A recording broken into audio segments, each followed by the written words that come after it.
everyone, so let's start with the animal diversity.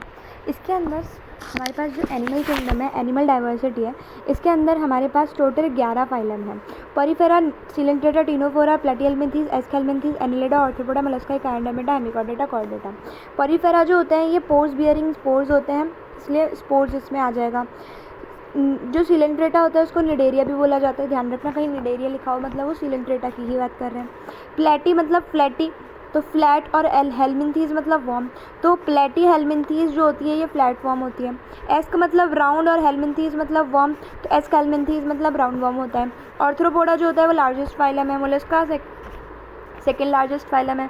इकाइनो मतलब होता है स्पाइनी, डर्मेटा मतलब स्किन, इकाइनोडर्मेटा की जो स्किन होती है वो स्पाइनी होती है। हेमिचोर्डेटा में नोटोकॉर्ड की जगह स्टोमोकॉर्ड होती है। बेसिस ऑफ क्लासिफिकेशन की अगर मैं बात करूं तो 8 बेसिस ऑफ क्लासिफिकेशन है।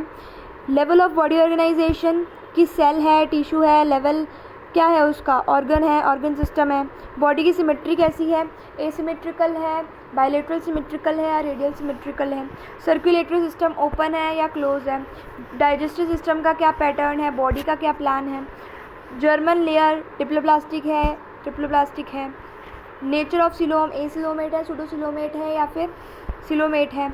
सेगमेंटेशन है या नहीं है, सेगमेंटेशन है या नहीं है, नोटोकॉर्ड प्रेजेंट है या नहीं है। ये सारे हमारे बेसिस ऑफ क्लासिफिकेशन होता है। सबसे पहला बेसिस ऑफ क्लासिफिकेशन है level of body organisation. Level of body organisation के बेसिस पे हमारी cellular level of body organisation अगर हुआ तो पॉरीफेरा, जो पॉरीफेरा होता है उसका cellular level of body organisation होता है। सिलेंट्रेटा एंड टिनोफोरा का tissue level of body organisation होता है। प्लेटिहेल्मिन्थीस का organ system level of organisation होता है। लेकिन हमारी एनसीईआरटी में लिखा है कि प्लेटिहेल्मिन्थीस का ऑर्गन भी हो सकता है, ऑर्गन सिस्टम भी हो सकता है। एग्जाम्पल लिखा है डाइजेस्टिव सिस्टम। और एस्केल्मिन्थीस से ऑर्गन सिस्टम, मतलब कहीं पे ऐसे लाइन लिखी हो कि प्लेटिहेल्मिन्थीस में भी ऑर्गन सिस्टम होता है, उसको सही कर देना। कहीं पे ऐसी लाइन लिखी हो कि ऑर्गन सिस्टम एस्केल्मिन्थीस से स्टार्ट हुआ, उसको सही कर देना, ठीक है। बॉडी सिमेट्री की बात करें, 2 तरीके के होता है। अगर सिमेट्रिकल है तो सिमेट्रिकल, सिमेट्री नहीं है उनके अंदर तो एसिमेट्रिकल।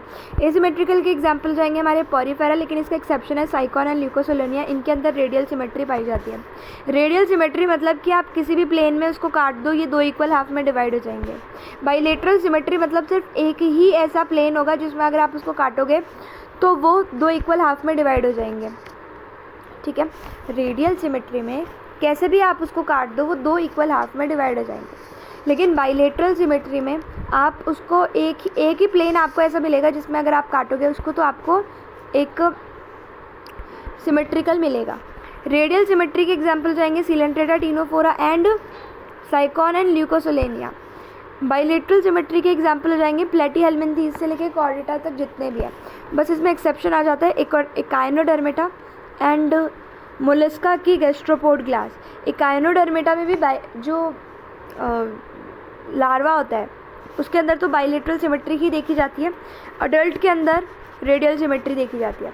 तो रेडियल सिमेट्री किस किस में देखी गई, Coelenterata, Ctenophora, Sycon and Leucosolenia and Echinodermata के अडल्ट में। कहीं सिर्फ इकायनोडर्मेटा लिखा हो तो भी उसका अपन रेडियल ही मानेंगे। इसके बाद में हम बात करते हैं सर्कुलेटरी सिस्टम की। 2 तरीके के होते हैं, ओपन एंड क्लोज। ओपन में ब्लड साइनसेस प्रेजेंट होता है, कैपिलरी एब्सेंट होती है।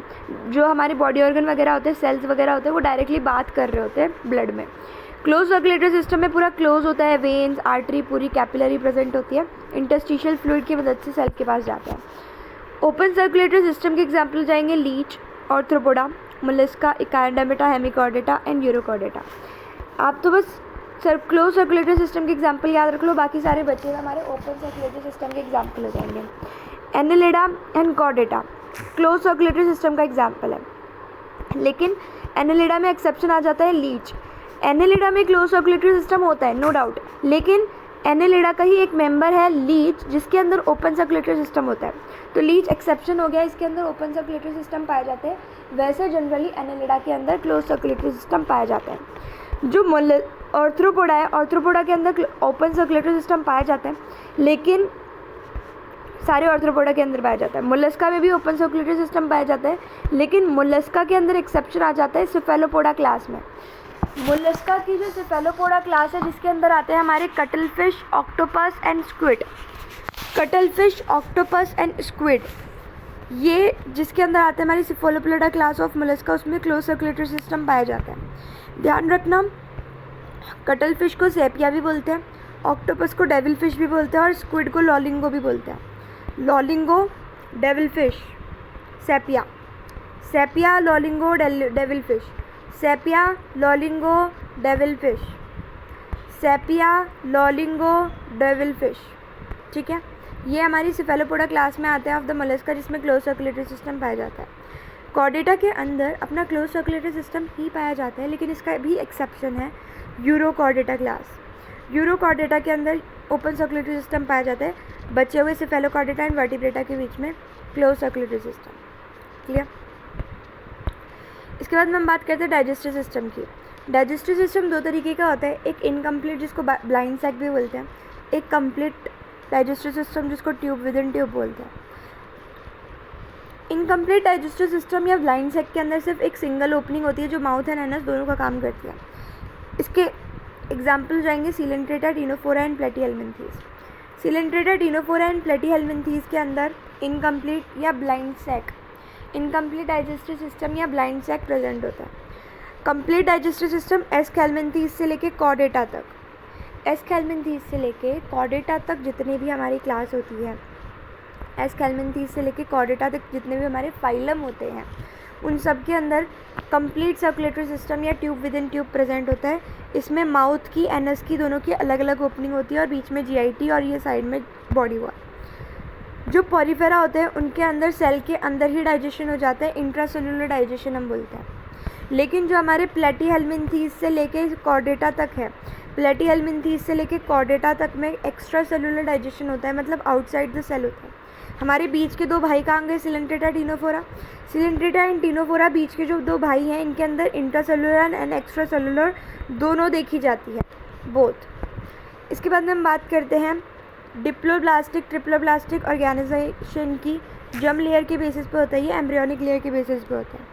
अगर हमारे एम्ब्रियोनिक स्टेज के अंदर जो दो जर्म लेयर प्रेजेंट है, एक ये और एक ये, एक एक्टोडर्म एक एंडोडर्म, एक एक्टोडर्म एक एंडोडर्म, एक्टोडर्म एंडोडर्म दो लेयर प्रेजेंट है, एक्टोडर्म एंड एंडोडर्म। एक्टोडर्म जो होती है वो बाहर होती है, एंडोडर्म जो होती है वो अंदर होती है, और बीच में मीजोग्लिया प्रेजेंट होता है। बीच में मीजोग्लिया प्रेजेंट होता है, बाहर एक्टोडर्म प्रेजेंट होता है और अंदर मीजोडर्म प्रेजेंट होता है। और ये जो बीच में है इसे मीजोग्लिया बोलते हैं। मीजोग्लिया जो है ये जेली लाइक होता है, नॉन सेलुलर होता है। हमारे एक्टोडर्म, मीजोडर्म एंड एंडोडर्म ये तीनों सेलुलर होता है, क्योंकि हमारे जो डिप्लोब्लास्टिक ऑर्गेनिज्म है, डिप्लोब्लास्टिक मतलब जिसमें सिर्फ दो ही लेयर्स हैं, एक एंडोडर्म एक एक्टोडर्म, एक एंडोडर्म एक एक्टोडर्म। एंडोडर्म जो होती है ये भी सेलुलर, एक्टोडर्म भी सेलुलर। बीच में मीजोग्लिया होता है जो कि जेली लाइक होता है, नॉन सेलुलर होता है। लेकिन वहीं अगर मैं ट्रिप्लोब्लास्टिक की बात करूँ तो इसमें एक्टोडर्म भी होता है, एंडोडर्म भी होता है और मीजोडर्म भी होता है। एग्जाम्पल की अगर मैं बात करूँ तो डिप्लोब्लास्टिक ऑर्गेनिजम्स के एग्जाम्पल जाएंगे सीलेंट्रेटा एंड टिनोफोरा, भाई भाई। प्लेटीहेल्मिन्थीज से लेकर कॉर्डेटा तक सब में ट्रिप्लोब्लास्टिक होता है ऑर्गेनाइजेशन। सीलोम की अगर मैं बात करूँ तो जिसमें सीलोम होगा वो सीलोमेट, जिसमें नहीं होगा वो एसीलोमेट, और जिसमें सूडो होगा वो सूडोसीलोमेट। सीलोम होता क्या है? Body cavity between the body wall and the gut wall which is lined by the mesoderm, जो कि मीजोडर्म से लाइंड होनी चाहिए, इसे सीलोम बोलते हैं। होता क्या है, ये हमारी बॉडी वॉल है, ये हमारी जीआईटी एलिमेंट्री कैनाल है। इन दोनों के बीच में ये जो बॉडी कैविटी प्रेजेंट होती है, अगर ये हमारी मीजोडर्म से लाइंड होती है तो इसे हम बोल देते हैं सीलोम। ऐसे ऑर्गेनिजम्स जिसमें ये सीलोम प्रेजेंट होता है, सीलोमेट। ऐसे ऑर्गेनिज्म जिनमें नहीं होता, एसीलोमेट। और जिसमें पाउचेस में प्रेजेंट होता है, सूडोसीलोमेट। जैसे प्लेटीहेल्मिन्थीज तक जितने भी हमारे हैं वो सारे एसीलोमेट हो जाते हैं, क्योंकि इनके अंदर मीजोडर्म तो होती है लेकिन उसके बीच में कोई भी बॉडी कैविटी नहीं होती। किसमें? प्लेटीहेल्मिन्थीज में। उससे पहले वालों में तो मीजोडर्म ही नहीं होती। इसके बाद में अगर मैं एस्केल्मिन्थीज की बात करूँ तो एस्केल्मिन सूडोसीलोमेट में आएगा, क्योंकि इसके अंदर मीजोडर्म पाउचेज स्कैटर्ड पाउचेज में प्रेजेंट होता है। सूडोसीलोमेट, निमेटोड सूडोसीलोमेट होता है। इसके बाद में सीलोमेट एनेलिडा से लेकर ऑर्थ्रोपोडा तक, एनेलिडा से लेके ऑर्थ्रोपोडा तक जितने भी है वो सारे हमारे सिलोमेट होते हैं, क्योंकि इनके अंदर प्रॉपर एक बॉडी कैविटी प्रेजेंट होती है जो कि लाइंड होती है मीजोडर्म से। इसके बाद में अगर मैं बात करूँ टाइप ऑफ सिलोमेट की, साइजोसिलोमेट एंड एंटीरियो सिलोमेट दो टाइप के होते हैं। साइजोसिलोमेट के एग्जाम्पल हो जाएंगे हमारे एनेलिडा, ऑर्थ्रोपोडा, मोलस्का। एंटीरियो सिलोमेट के एग्जाम्पल हो जाएंगे कैंडोमेटा, हेमिकॉर्डेटा, कॉर्डेटा। ये नहीं पूछा जाता। फ्यूचर ऑफ ब्लास्टोमियर, अगर वो पहले माउथ बनाएगा तो प्रोटोस्टोम, पहले दूसरे नंबर पे माउथ बनेगा मतलब पहले नंबर पे एनस बना होगा तो ड्यूटेरोस्टोम्स हो जाएंगे। प्रोटोस्टोम के एग्जाम्पल जाएंगे एस्केलमिंथीस से लेके मोलस्का तक। ड्यूटेरोस्टोम्स के एग्जाम्पल जाएंगे कैंडोमेटा, हेमिकॉर्डेटा, कॉर्डेटा। सेगमेंटेशन की बात करूँ तो जिसमें सेगमेंट प्रेजेंट होंगे, चाहे वो एक्सटर्नल हो चाहे वो इंटरनल हो, जिसमें भी सेगमेंट प्रेजेंट है तो वो सेगमेंटेड हो जाएंगे, सेगमेंटेशन उसमें प्रेजेंट होगा। ये जो हमारे एनेलिडा, ऑर्थ्रोपोडा, मोलस्का नहीं chordata, annelida, arthropoda and chordata, इन तीनों फाइलम के अंदर सेगमेंट प्रेजेंट होता है। हमारे अंदर एम्ब्रियोनिक स्टेज में प्रेजेंट सेगमेंट्स जो हैं वो दिखते हैं, अडल्ट स्टेज में नहीं दिखते। ये जो सेगमेंट्स होते हैं उनको मेटामर्स बोलते हैं और ये जो फिनोमिनन होता है इसे मेटामेरिज्म बोलते हैं। जो सेगमेंट्स होते हैं उनको मेटामर्स बोलते हैं और जो फिनोमिनन होते हैं उनको जो फिनोमिनन होता है उसको मेटामेरिज्म बोलते हैं। जो सेगमेंट्स होते हैं उनको मेटामर्स बोलते हैं और जो फिनोमिनन होता है उसको मेटामेरिज्म बोलते हैं। ये जो एक्सटर्नल और इंटरनल सेगमेंटेशन है, दोनों ही तरीके की सेगमेंटेशन यहाँ पे प्रेजेंट होती है। एनेलिडा, ऑर्थ्रोपोडा एंड कॉर्डेटा जो होते हैं इनके मेटामेरिक सेगमेंटेशन इनमें प्रेजेंट होते हैं। नोटोकॉर्ड जिसमें प्रेजेंट होगी वो कॉर्डेट्स के अंदर आ जाएंगे, नहीं होगी तो वो नॉन कॉर्डेट्स में आ जाएंगे। हेमिकॉर्डेट के अंदर स्टोमाकॉर्ड होती है नोटोकॉर्ड की जगह। Nerve cord and alimentary canal के बीच में ही प्रेजेंट होती है। नोटोकॉर्ड जो होती है वो वेंट्रल होती है to the nerve cord and dorsal to alimentary canal होती है। ये देखो हमारी एलिमेंट्री कैनाल हो जाएगी, ये हमारी एलिमेंट्री कैनाल, इसके डॉर्सल साइड में नोटोकॉर्ड प्रेजेंट होती है, लेकिन नर्व कॉर्ड के वेंट्रल साइड में ये प्रेजेंट होती है। नोटोकॉर्ड मेसोडर्मल इन ऑरिजिन होती है, सॉलिड रॉड लाइक स्ट्रक्चर होती है जो कि नर्व कॉर्ड एंड जीआईटी के बीच में प्रेजेंट होती है। ब्रेन एंड स्पाइनल कॉर्ड जो होता है वो nerve cord brain and spinal cord बनाता है। ये फेरेंजियल गिल स्लिट्स होती है, ये माउथ एंड ये एनस, ये GIT. Pharyngeal gill slits ventral side में प्रेजेंट होती है।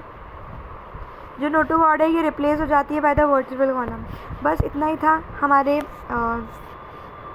बेसिस ऑफ क्लासिफिकेशन में। इसके बाद में बात आती है हमारी पॉरीफेरा